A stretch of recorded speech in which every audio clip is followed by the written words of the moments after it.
আল্লাহ না করুন যুদ্ধ পরিস্থিতিতে যদি সংকটাপন্ন পরিস্থিতি তৈরি হয়, দুর্ভিক্ষের মতো পরিস্থিতি তৈরি হয়, আল্লাহ না করুন যদি আরো প্রলম্বিত হয়, এই যুদ্ধ না হোক পরবর্তীতে কখনো হয়, তাহলে আমাদের টিকে থাকার জন্য আর কিছু না থাকলে হোক খাদ্যটা দরকার। অনেকে পেট্রোল এখন নিয়ে একত্র করছেন, জমা করছেন। আপনি পেট্রোল জমায় জমায় কতদিন জমাবেন? এরপর আর এই পেট্রোল যে আপনার নিজের বিপদের কারণ হবে না তার কোনো গ্যারান্টি আছে? আপনি একদিকে জমাচ্ছেন, অপরদিকে অনেকের অনেক আর্জেন্ট কাজ আছে, সে পেট্রোল পাচ্ছে না। তো এগুলো হলো আল্লাহর প্রতি আমাদের যে ভরসার জায়গাটা, সেটা দুর্বল হয়ে যাওয়ার দলিল, এবং মুমিন হিসাবে আমাদের যে করণীয় সেটা আমরা ভুলে যাওয়ার প্রমাণ। অতএব একজন ইমানদার তার আচরণ এটা হতে পারে না। তৃতীয়ত, ভয় বা আতঙ্কগ্রস্ত না হয়ে আমাদের উচিত আল্লাহর উপর ভরসা করা। যে সংকট গোটা পৃথিবীতে দেখা দিয়েছে, আমরা কঠিন একটা বাস্তবতার মুখোমুখি। আল্লাহ না করুন যদি পরিস্থিতি আরো জটিল হয়, যুদ্ধ যদি আরো দীর্ঘায়িত হয়, পরিস্থিতি যদি আরো খারাপের দিকে যায়, তাহলে সেক্ষেত্রে বিশ্বের অন্যান্য দেশের মতো আমাদের উপরও কঠিন পরিস্থিতি আসাটা অস্বাভাবিক নয়। তো এরকম পরিস্থিতিতে আমাদের কয়েকটা করণীয় আছে। সবচেয়ে বড় করণীয় সেটি হলো আমাদেরকে সকল প্রকার অপচয় অপব্যয় বন্ধ করে আমাদেরকে মিত ব্যয়ী হতে হবে প্রত্যেকটা মানুষকে। এটা অবশ্য শুধু যুদ্ধ পরিস্থিতি বা সংকটাপন্ন পরিস্থিতিতেই না, বরং এটি সর্ব অবস্থায় এবং সারা বছর জুড়ে সারা জীবনভর পালনীয় বিষয়। আল্লাহ তাআলা কোরআনে কারীমে সূরা ফুরকানে আল্লাহর প্রিয় বান্দা, রহমানের বান্দা যারা, আল্লাহ যাদেরকে নিজের বান্দা হিসেবে পরিচয় দিয়েছেন, তাদের বৈশিষ্ট্য উল্লেখ করতে গিয়ে বলেছেন, ওয়াল্লাযীনা ইযা আনফাকু লাম ইউসরিফু ওয়া লাম ইয়াকতুরু ওয়া কানা বাইনা যালিকা কাওয়ামা। রহমানের প্রিয় বান্দা হলেন তারা যারা ব্যয় করার সময় অপচয় করে না, আবার কার্পণ্যও করে না, বরং মধ্যম পন্থা অবলম্বন করে। আল্লাহ বলেছেন, কুলু ওয়াশরাবু ওয়ালা তুসরিফু, খাও পান করো কিন্তু অপচয় করো না। জীবনে যদি কোথাও পানি অপচয় করেন, যতটুকু অপচয় করেছেন, জীবনে আপনার এমন সময় আসবে হয়তো যখন ওইটুকু পানির জন্য আপনি ক্রাইসিসে পড়বেন। এইটুকু পানি হলে আপনার কাজ হতো, কিন্তু নাই, কারণ এর আগে আপনি সেটা অপচয় করে নষ্ট করেছেন, আপনার বরাদ্দে ছিল এটা নষ্ট করেছেন। এই জন্য আমাদের সারা বছরের জন্য এই প্রতিজ্ঞা করা দরকার যে আমরা অপচয় অপব্যয় করব না। যদিও কঠিন পরিস্থিতিতে টিকে থাকার জন্য মিতব্যয়ী আমরা অনেকেই হই। যখন দেখি আর কোনো উপায় নাই, এবার আমরা খুব হিসাবী হয়ে যাই। যদিও হিসাবী হওয়াটা আমাদের সারা বছর হওয়া উচিত। বিদ্যুতের ব্যবহার, আমার টাকা আছে, বিদ্যুৎ বিল দিচ্ছি, কোনো ব্যাপার না, ফ্যান একটা জায়গায় দুটো চললো, লাইট দুটো জায়গায় চারটা চললো, এটা আজকাল ঘরে ঘরে আমরা করছি। আর এই আধুনিক, তথাকথিত আধুনিক এবং এই আপনার বর্তমান পৃথিবীতে আমাদের ঘর বাড়িতে যে পরিমাণ পানি আমরা অপচয় করি কল্পনাও করা যায় না। অজু করতে যে পরিমাণ পানি টেপে আমরা ব্যবহার করি, এটা যে ধরে রাখা হয় একটা বালতিতে, দেখা যাবে প্রায় এক বালতি পানি চলে যাচ্ছে একজন মানুষ অজু করতে। অথচ নবী সাল্লাল্লাহু আলাইহি ওয়াসাল্লামের অজুতে এক মুদ পরিমাণ পানি লাগতো। একটা বড় গ্লাস হবে, একটা বড় গ্লাসের পরিমাণ, এক গ্লাস পানি দিয়ে তার অজু কমপ্লিট হয়ে যেত। তিনি গোসল করতে পেতেন এরকম আরেকটু বেশি পানি দিয়ে, খুব বেশি পানি তার দরকার হতো না গোসলের জন্য।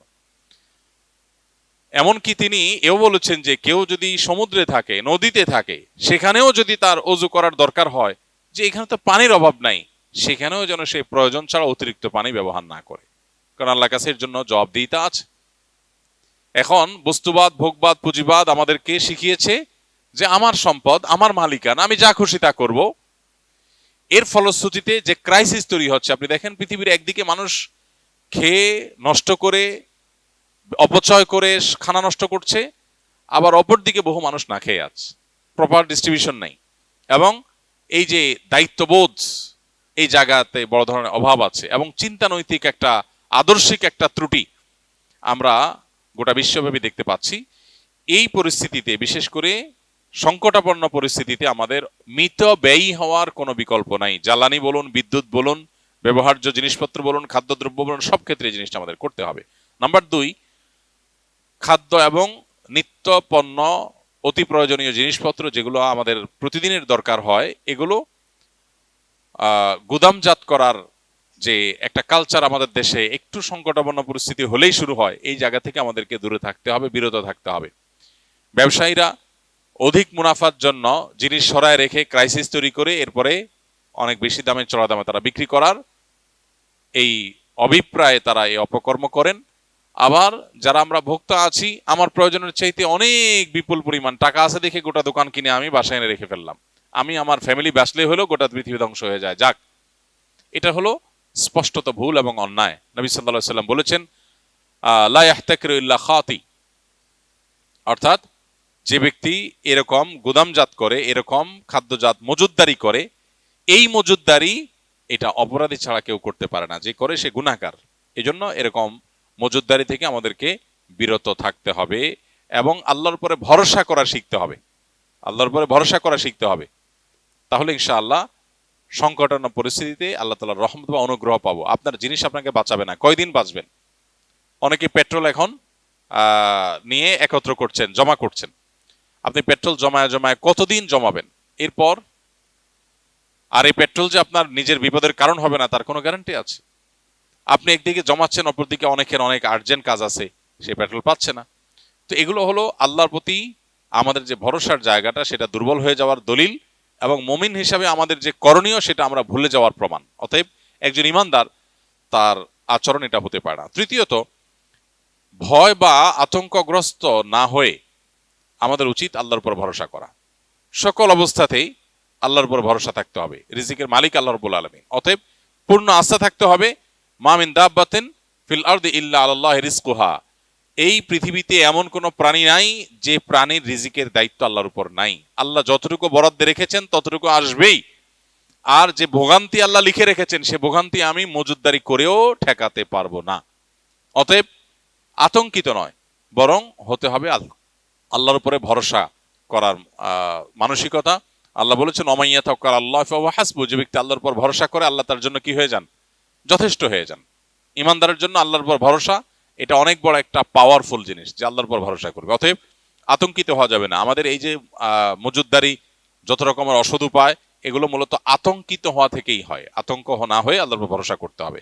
নাম্বার 4, দেশের প্রতিটা খালি জায়গা যেখানে চাষযোগ্য বা চাষ করা যায় সেখানে চাষাবাদ করা দরকার।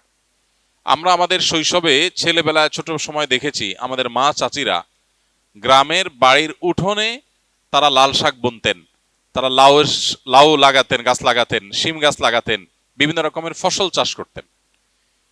আমি খুব সচেতনভাবে লক্ষ্য করেছি যে এখন সেই গ্রামে, সেই বাড়িতেই যাই, সেই মা চাচিরাই আছেন, কিন্তু এখন আর কোনো ঘর বাড়ির সামনে উঠানে খালি জায়গাগুলোতে সেরকম গাছ লাগাতে দেখা যায় না। কারণ এখন সবার কাছে কম বেশি টাকা আছে, ছেলে দেশে বিদেশে থাকে, উপার্জন করে, কেন এগুলো করবে? অনেক ছেলে বাবা মাকে উল্টা নিরুৎসাহিত করে যে কোনো কাজ করবা না, তুমি বসে বসে খাও, আমি এত টাকা করতেছি, কাজ কামাই করছি কেন, তাহলে তুমি কেন কষ্ট করবে? তো এটা হলো আমাদের অনেক বড় একটা ভুল। আল্লাহ না করুন যুদ্ধ পরিস্থিতিতে যদি সংকটাপন্ন পরিস্থিতি তৈরি হয়, দুর্ভিক্ষের মতো পরিস্থিতি তৈরি হয়, আল্লাহ না করুন যদি আরো প্রলম্বিত হয়, এই যুদ্ধ না হোক, পরবর্তীতে কখনো হয়, তাহলে আমাদের টিকে থাকার জন্য আর কিছু না থাকলে হোক খাদ্যটা দরকার। এই খাদ্যটার যোগান, আমরা এখন যে বিদেশি খাদ্যের উপর নির্ভরশীল, আমরা যে এখন বাহিরের যে ফুড, এটার উপর নির্ভরশীল, এই নির্ভরশীলতা কমানোর জন্য আমাদের নিজেদের স্বয়ংসম্পূর্ণতা আনার জন্য প্রত্যেকটা মানুষকে তার আশপাশে চাষাবাদ করার অভ্যাস গড়ে তুলতে হবে। গ্রামে গঞ্জে এখন আর বাড়ির উঠোনে, ঘরের আশেপাশে গাছ টাছ লাগাতে দেখা যায় না। আগে এমন চাল খুব কম পাওয়া যেত, এমন ঘর খুব কম পাওয়া যেত যে ঘরের চালে কোনো না কোনো গাছের লতা পাতা এটা নাই। আর এখন আপনি খুঁজে দেখেন 100-র ভিতরে 2-4টাও পাবেন না। এটা দুর্ভাগ্যজনক একটা পরিণতি আমাদের। আমরা পৃথিবীর এই ঝকঝকে আধুনিক বাস্তবতা এটা দেখে আমরা ভুলে গেছি যে আমাদের চাষাবাদ হলো আমাদের বেঁচে থাকার মূল মাধ্যম। আমরা অতিরিক্ত পশ্চিমাদের উপরে ডিপেন্ডেন্ট হয়ে গেছি। আমরা অনেকটাই আপনার আমদানি নির্ভর হয়ে গেছি। আমদানি নির্ভর, গম বন্ধ হয়ে গেলে আমাদের বেকারি বন্ধ হয়ে যাবে, আমাদের রুটি বন্ধ হয়ে যাবে, আমাদের খাবার বন্ধ হয়ে যাবে, শেষ। অতএব এই জায়গা থেকে প্রত্যেকটা মানুষ যদি আমরা সচেতন হই, শুধু এই পরিস্থিতি না, সব সময় চাষাবাদ করা একটা ইবাদত, একটা নেক আমল। চাষাবাদ করা একটা নেক আমল। আপনি সওয়াবের নিয়তে চাষাবাদ করবেন, সওয়াবের নিয়তে চাষাবাদ করবেন। এর আগে আমি বারবার বলেছি, আমরা চাষাবাদ করার চেষ্টা করি, ঢাকায় থেকেও চেষ্টা করি, আলহামদুলিল্লাহ, খেতে করার চেষ্টা করি, শুধু ছাদে না। হ্যাঁ, সবার হয়তো জায়গা নাই, আমার নিজের জায়গাও নাই, আমি আরেকজনের জায়গাতে করতেছি, আমি নিজের জায়গা করছি তা না।